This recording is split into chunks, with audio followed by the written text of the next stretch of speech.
Culakala, Majjimakala dan Mahakala adalah 3 orang perumah tangga yang tinggal di Setavia, dan mereka adalah kakak beradik. Culakala dan Mahakala, yang termuda dan tertua, biasanya bepergian keluar kota bersama dengan rombongan yang terdiri dari 500 kereta dan membawa pulang barang dagangan untuk dijual, dan Majjimakala yang menjual barang-barang yang mereka bawa.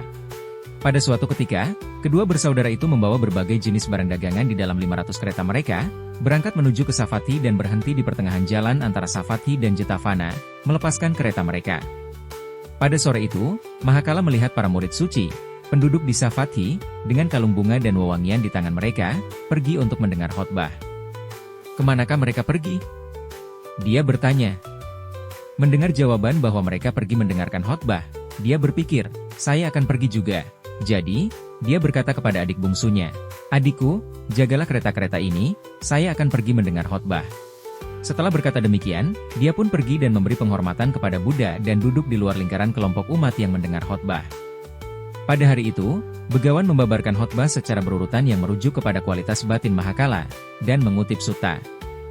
Mahakala, setelah mendengarkan khotbah, memohon untuk ditahbiskan menjadi bhikkhu di bawah bimbingan Guru Agung Buddha. Demikian pula Culakala juga menjadi seorang bhikkhu. Namun, pikiran yang muncul dalam benak Culakala adalah, setelah beberapa waktu saya akan kembali ke keduniawian dan membawa kakakku bersamaku.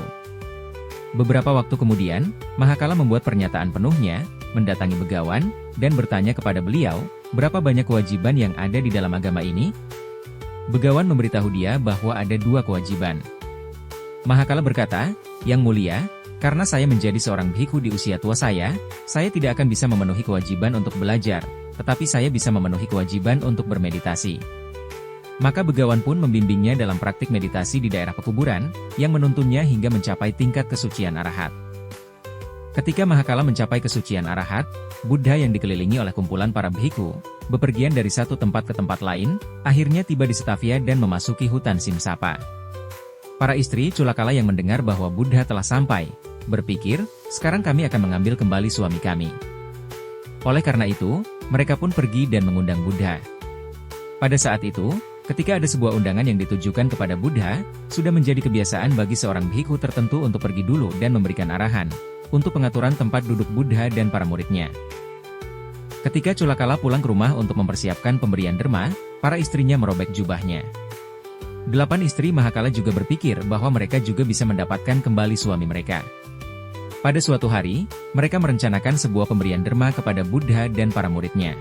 Setelah berderma, mereka meminta Buddha untuk mengizinkan Mahakala tinggal untuk menyampaikan rasa terima kasih. Buddha pun meninggalkan Mahakala di rumah lamanya dan pergi dengan para murid lainnya. Guru Agung Buddha mengirim Mahakala kembali ke rumah dan melanjutkan perjalanannya. Para bhikkhu berkata, bhikkhu Mahakala itu saleh dan jujur. Mampukah para istrinya membuatnya meninggalkan kehidupan kebhikhuannya? Para istri Mahakala mencoba membuatnya kembali menjadi perumah tangga biasa, tetapi dia terbang ke udara dengan kekuatan gaibnya sebagai seorang arahat dan muncul di hadapan Buddha ketika beliau sedang mengucapkan 2 syair ini. Bhikkhu Mahakala memberi penghormatan kepada Guru Agung Buddha dan Buddha memberitahu para bhikkhu lainnya bahwa mereka telah salah membandingkan arahat Mahakala sama dengan bhikkhu Culakala.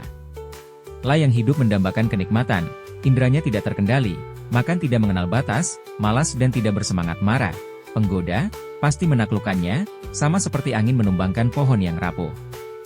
Syair 7, La yang hidup tanpa mendambakan kenikmatan, indranya terkendali baik, makan secukupnya, berkeyakinan dan bersemangat marah, penggoda, pasti tidak menaklukkannya, sama seperti angin tidak merobohkan gunung berkarang.